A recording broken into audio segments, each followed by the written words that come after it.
Hey guys, this is John, and welcome to another Climbing the Rating Ladder video. I'm playing JJB 1724. This is a 10+2 game, I believe. So just a small increment. E4, E5. Let's play knight F3, and if black plays knight C6, I'll think about what to do. Usually I play Italian game. Maybe I'll go with that again because we've had a lot of requests for that. It is my main recommendation for people who play E4 and get into double king pawn. So let's stick with our guns here and see what we get. If black goes two knights, or if we get a Gioco piano. If Gioco piano, I'm usually in favor of this plan of playing C3 followed by D4. We have another one of these, so H6. Let's go ahead and play D4. You know, I don't mind that, getting this again, I mean, because it is just a frequent guest in this position. People are absolutely terrified of the knight coming to G5. They've been burned by it before. They've seen games where white has got that knight up there and attacked F7 quickly. Probably more likely they've personally been victimized by that move many times. But the problem is black does fall behind here in development. And simply by playing knight takes D4 here, black's already in a bit of a predicament in trying to catch up in development. So it shouldn't be fatal, but this should give white a clear advantage. And there are some little traps.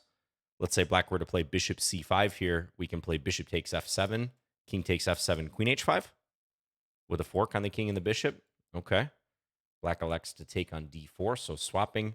Usually this trade is going to favor white because even though my queen is in the center and you might think it's subject to attack, black doesn't have a knight that they can easily recycle here. Might be interesting to try this and this.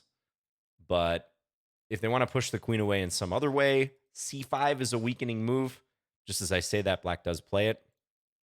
Yeah, I'm pretty sure I've had this exact position before.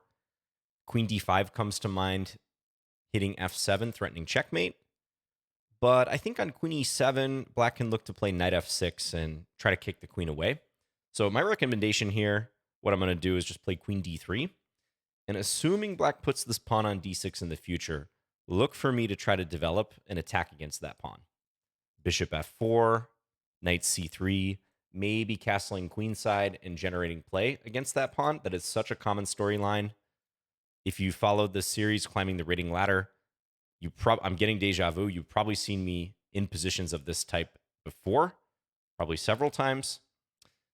But it can't help to hammer this because just like we saw in the last Climbing the Rating Ladder video, on the black side of the boulder attack, this is what you encounter out in the wild. So d6. Yeah, I think I'm going to play knight c3 here. Again, I could try to get fancy, something like queen d5, bishop e6, bishop b5 check, but I have to assume black's going to play the best move. So queen d5, queen e7. I just don't like that knight's going to come to f6 in the near future. So to me, knight c3 and follow this blueprint, bishop f4. Maybe with castles queenside on the way. Attack that backward pawn on d6. Problem with c5, the move that black played a couple moves ago. Although it hits the queen, everything else about that move is a negative. So yeah, it does push my queen around, but it creates a chronically weak d5 square. That's a prime square for an outpost for white. And the d pawn for black becomes backward. And given that it's naturally going to want to go to d6 to try to open up this light square bishop and connect the structure, that is a liability for black. That is a huge liability, and it might show in the balance sheet of their position. So queen a5. Thinking still stick to my guns here. Bishop f4. Again, vaguely considering a couple other options, like queen d5 could actually be interesting now because then, let's say queen d5, bishop e6, I can take on b7 with the tempo on the rook. So that's pretty nice. I also see on queen d5, if black goes queen c7, maybe they're running into knight b5, hitting the queen, hitting the pawn. Perhaps I can get this bishop f4 move going real quick thereafter. So I'm going to take a sip of coffee here and ponder my options.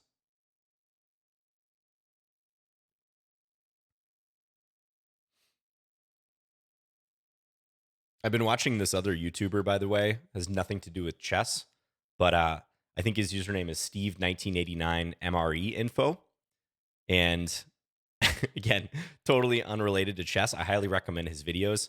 He eats and reviews old military rations from various years and from all over the world.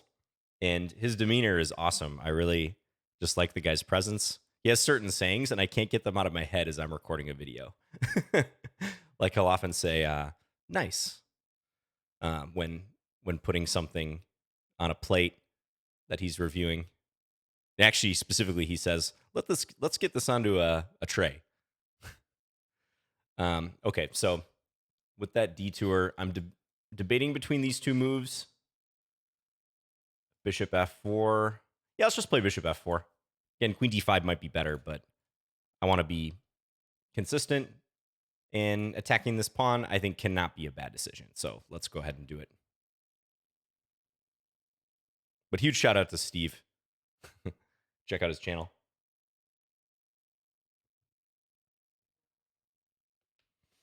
Okay, so assuming black tries to defend this pawn somehow with queen b6, c7, d8, I have various ways I can continue attacking it. So queen b6, I can castle queenside. Again, get the rook involved in the attack down the file. Queen c7 can run into this knight b5 move.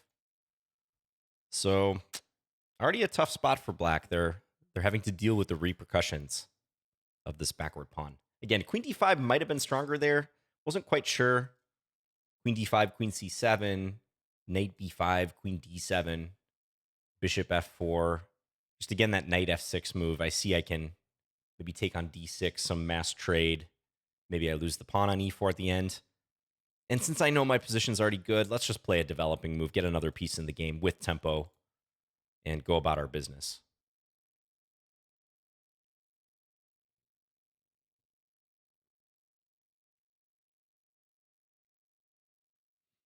I have a little more energy than normal right now.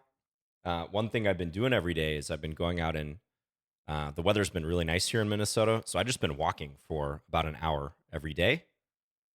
And it's been really invigorating making a point to do that. I love getting outside. I love collecting my thoughts as I'm just like walking and maybe listening to an audiobook or something, but mostly just kind of composing some big picture themes in my head or just reflecting on my day or whatever I'm interested in reflecting on, really.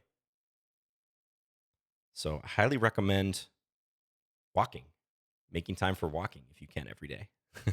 Okay, so black does go back to d8. And yeah, castle's queenside, knight b5. Both those moves look pretty strong. Maybe slight preference for knight b5, simply because if I get to take here and wind up with a bishop on d6, that might be nice for preventing castling.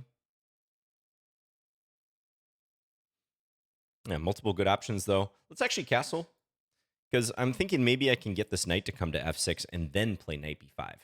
Yeah, black does play this. So maybe now if I play this, bishop e7, knight takes d6, bishop takes d6, bishop takes d6.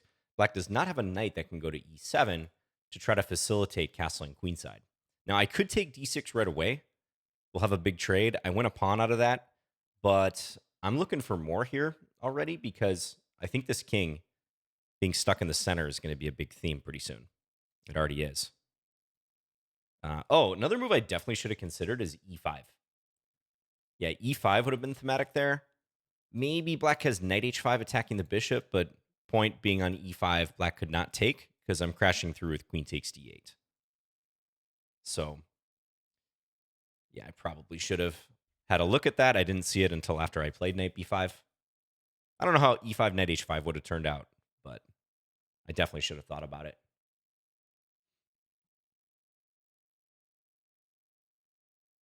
This is good, though, because I think this shows how this pattern of development can, in some cases, pretty quickly punish black for this whole plan of c5 and d6, which you encounter quite frequently. Okay, black plays knight takes e4. I think this is just desperation. Maybe already black feeling pressured to do something and not having a lot of good options. So that does temporarily defend d6, but it loses the knight for a pawn. Okay, bishop e7. I think I'll play knight takes d6 check and exploit the pin. King f8, knight takes f7. Any capture on d6 is good here. Bishop takes would be good too. Would prevent black from castling. Rook takes d6 would hit the queen. So it's kind of dealer's choice at this point. Let's stick with the knight. Give the check.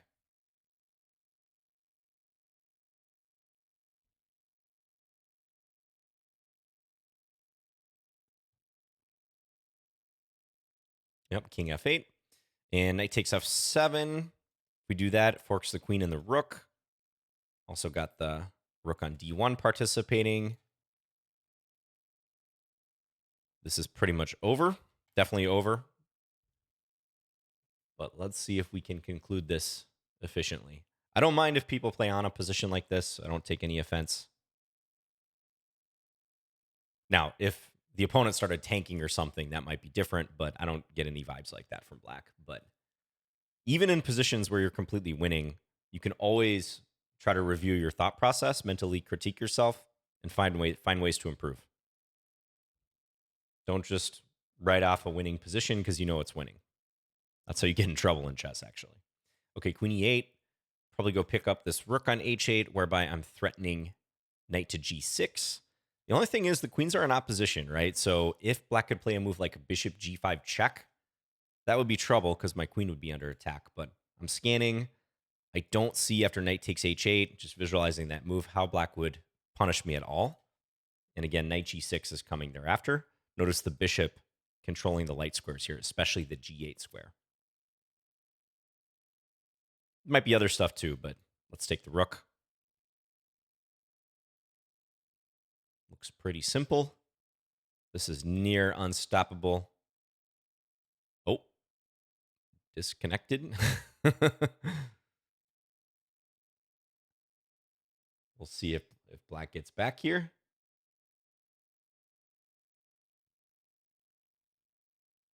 But that is nice that there is an auto resign if someone loses connection or rage quits or whatever.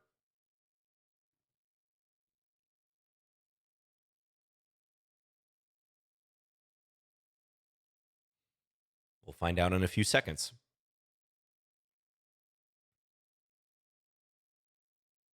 Okay, so we do get the victory.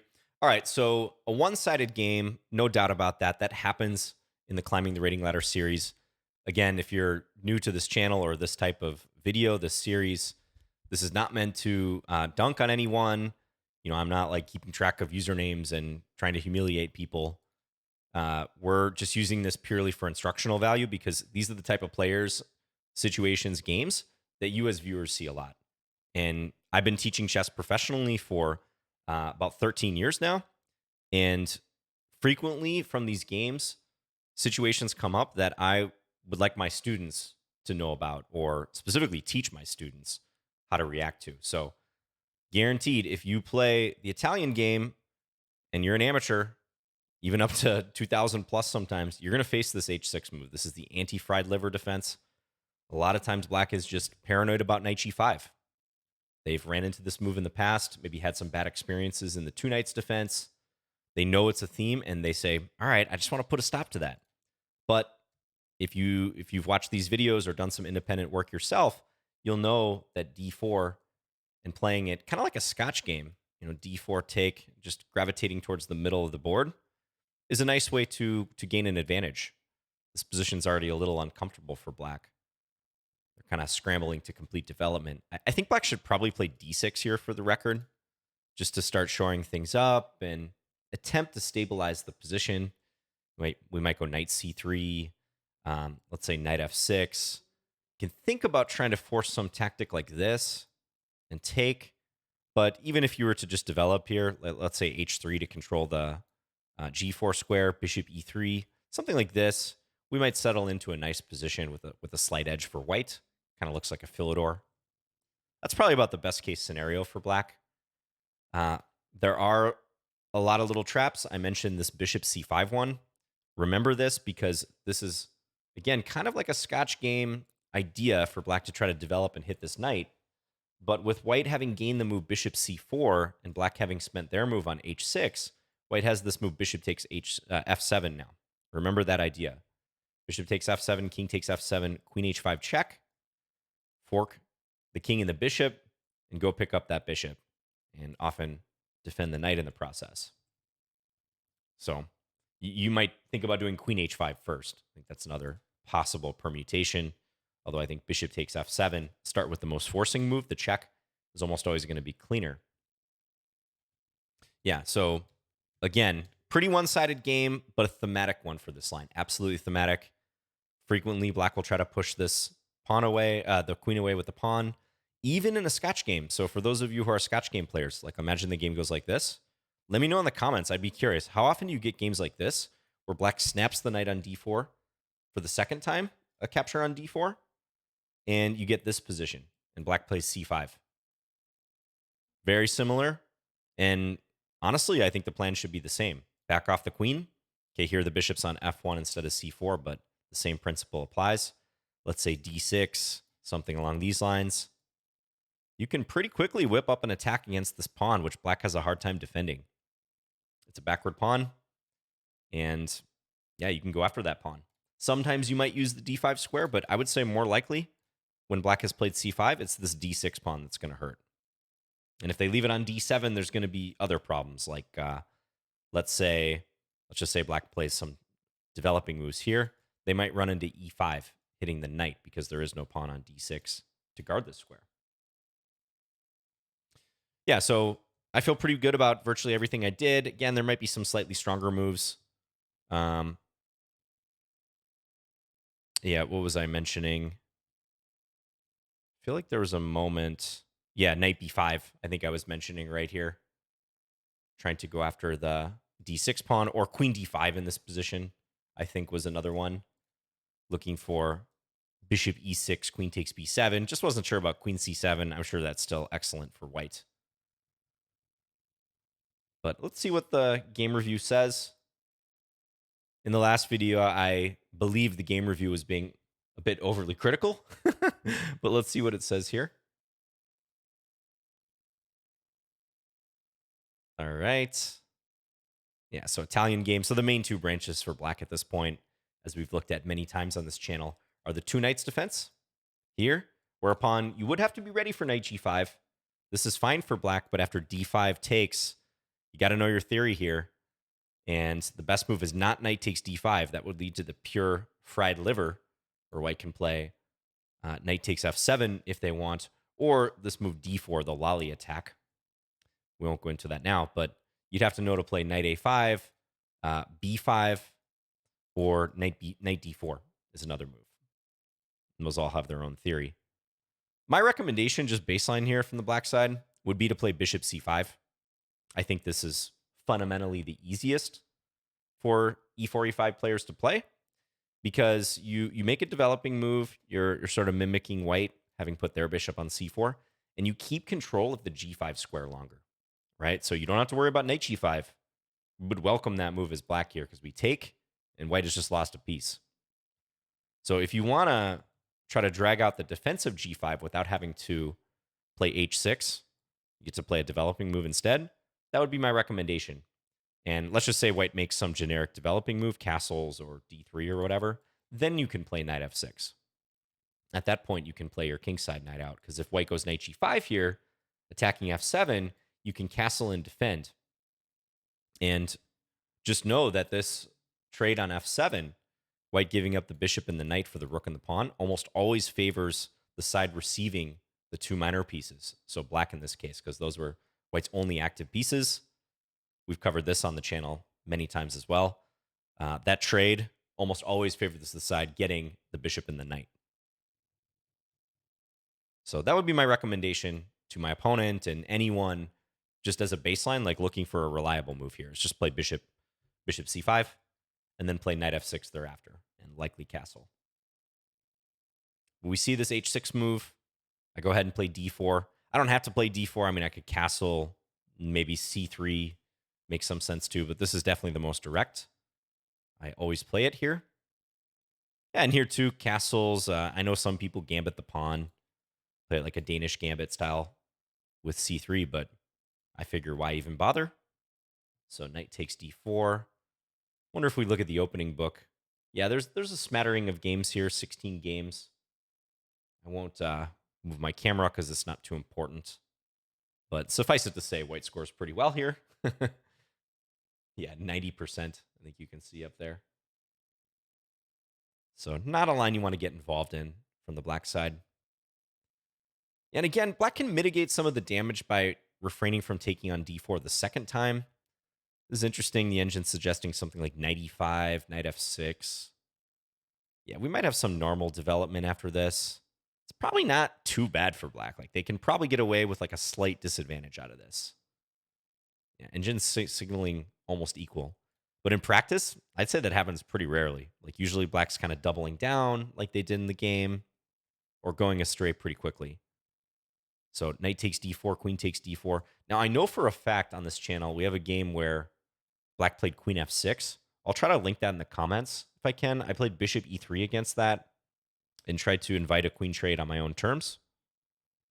So that is something I've seen before. Yeah, knight e7 is interesting. I mentioned that move because if black could kick the queen but refrain from weakening their structure, that would be a better outcome. So, I'd probably be looking at something like this, knight c6. Yeah, maybe queen d5, threaten checkmate. Yeah, let's say queen f6, e7, something like that. This also looks kind of vaguely familiar as well. So I might have a game with this too. But black plays the c5 move. Yeah, and that gets the full question mark from chess.com. That one I agree with. Chess.com assigning that a question mark. I pull back. Yeah, queen d3, just to keep my queen active. Again, queen d5 crosses my mind, but after queen e7, I didn't like that knight f6 was on the way with tempo. And I might want to leave this d5 square free for my knight in the future.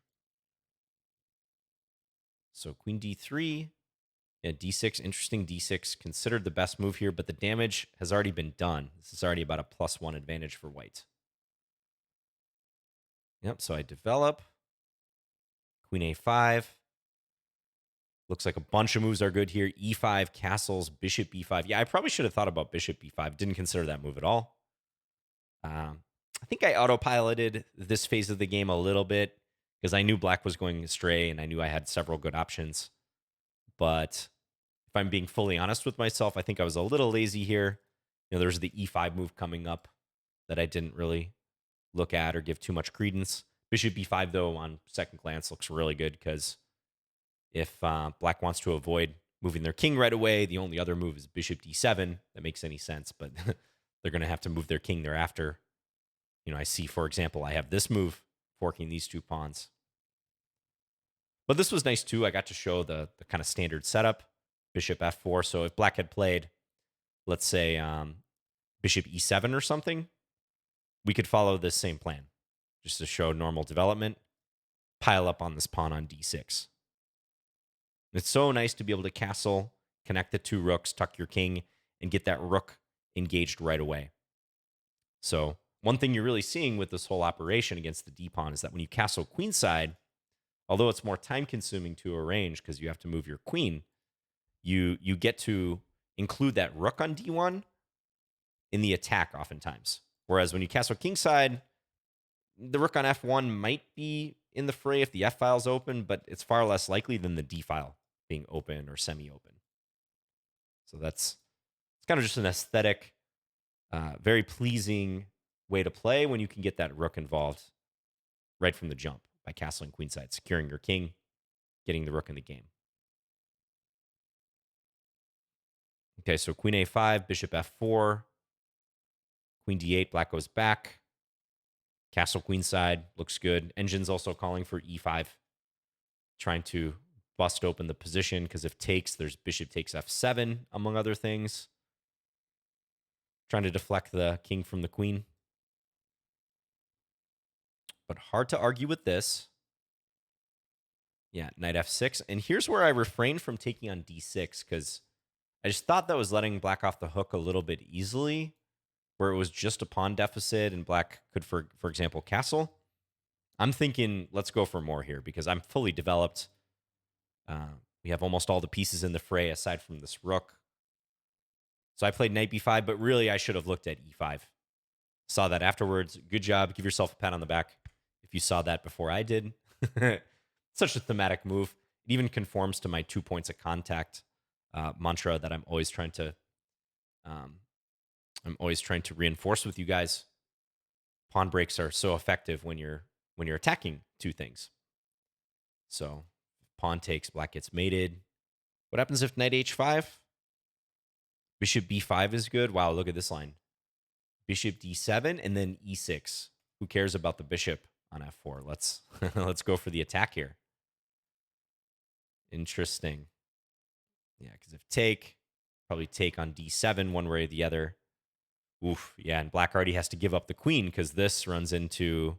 Oh, I was going to play knight d5, but this is far more effective. Mate in one. Yeah, knight d5 wouldn't even make much sense.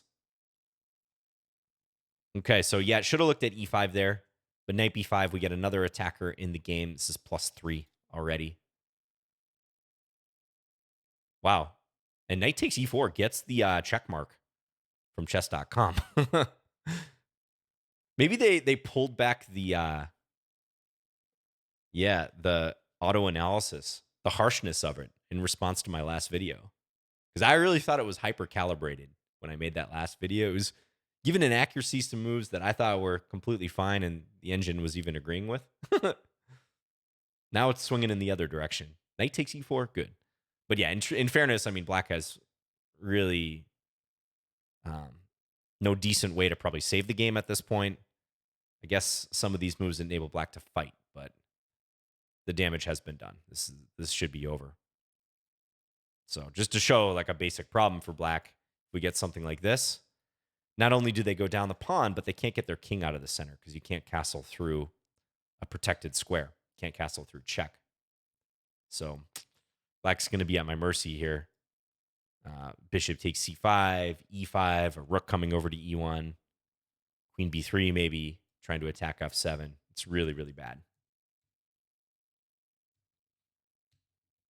Yep, and the rest, just deciding between good options and mostly just playing the most direct thing with check or gain of time, whatever possible. This is already mate in 10. Yeah, this is where black disconnected. Okay, so again, a one-sided game, but a thematic one. And for those of you who play the Italian game or play against the Italian game from the black side, I think this is going to be useful. How to think about this position. Again, I would recommend bishop c5 as a baseline. And h6, this anti-fried liver, it might allow you to sneak into some normalish looking positions if white doesn't play incisively here. You know, if we just go down this rigmarole, which you see frequently, yeah, white hasn't punished h6. But those of you who watch my videos, I hope will definitely play d4 and will know that this is bad and that you can already jumpstart the play in the center. The whole philosophy is opening up the position, and we should be able to do better tactically because black's a little bit behind. You see here, this is move 6. Black has no pieces in the game, and things can compound. They can accelerate pretty quickly from here in terms of black's troubles. Queen went to a5, came back to d8, still no pieces out. I have 1, 2, 3, 4, let's say 5 pieces in the game if we count the rook on d1, and my king is safe. This position's over, Red Rover. So you don't want to be in these situations as black. All right, let me know if you guys have any questions. Again, shout out to Steve, the YouTuber I mentioned. Just so random, but really I like his stuff. Go check it out if you haven't. It's pretty relaxing content to watch too. And thanks again, guys. I'll see you again soon. Let me know if you have any questions or comments.